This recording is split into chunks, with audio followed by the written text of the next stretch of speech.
श्रीकृष्ण जन्माष्टमीची कहाणी। खूप वर्षांपूर्वी मथुरा नावाच्या राज्याचा कंस नावाचा राजा होता. अच्छा. जो खूप दुष्ट होता.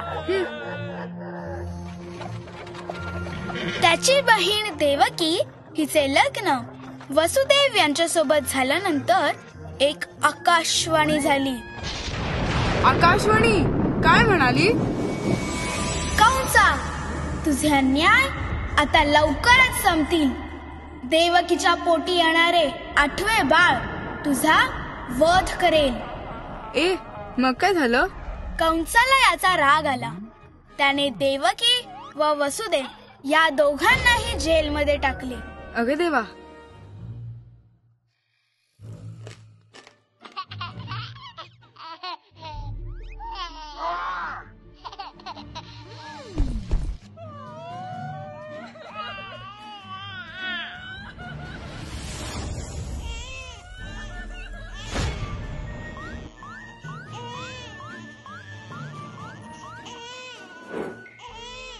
एक एक करून कंसाने देवकीची 7 बाळे मारून टाकली. 8व्या बाळाचा जन्म होताच पुन्हा आकाशवाणी झाली. पुन्हा?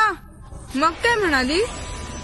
या बाळाला यमुना नदी पार करून तुझा मित्र नंद आणि यशोदा यांच्याकडे घेऊन जा व त्यांची मुलगी इथे घेऊन ये.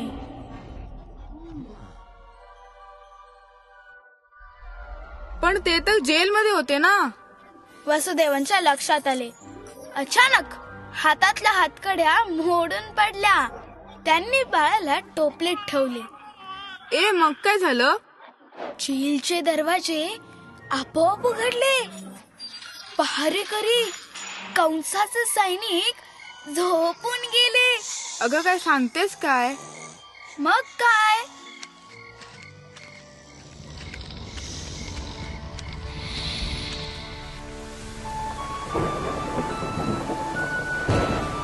वसुदेव कृष्ण बाळाला घेऊन यमुना नदीच्या दिशेने निघाले.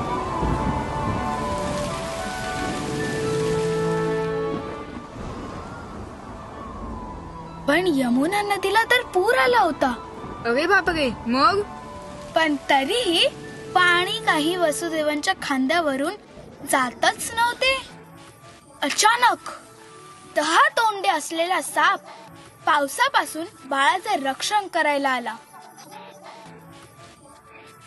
वसुदेवांना कळून चुकले की त्यांचा मुलगा साक्षात ईश्वर आहे. मग पुढे काय झालं? नंदाच्या घरून वसुदेवांनी मुलांची अदलाबदल केली व ते पुन्हा मागे परतले. अगं पण कंसाचं काय? त्याला ती बातमी समजली नाही का? समजली ना.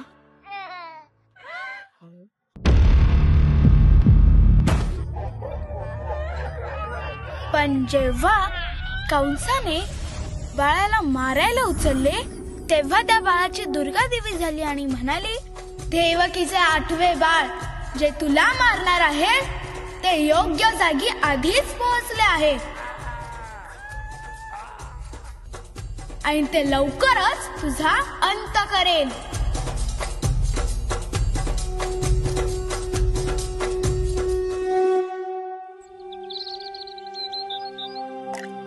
अगं पण मग कृष्णाचं काय झालं? कृष्णाला नंद आणि यशोदेने लाडाने वाढवले. ज्यांनी पुढे जाऊन कंसाला मारून टाकले. म्हणूनच आपण कृष्ण जन्माष्टमीला कृष्णाचा वाढदिवस साजरा करतो का? बरोबर.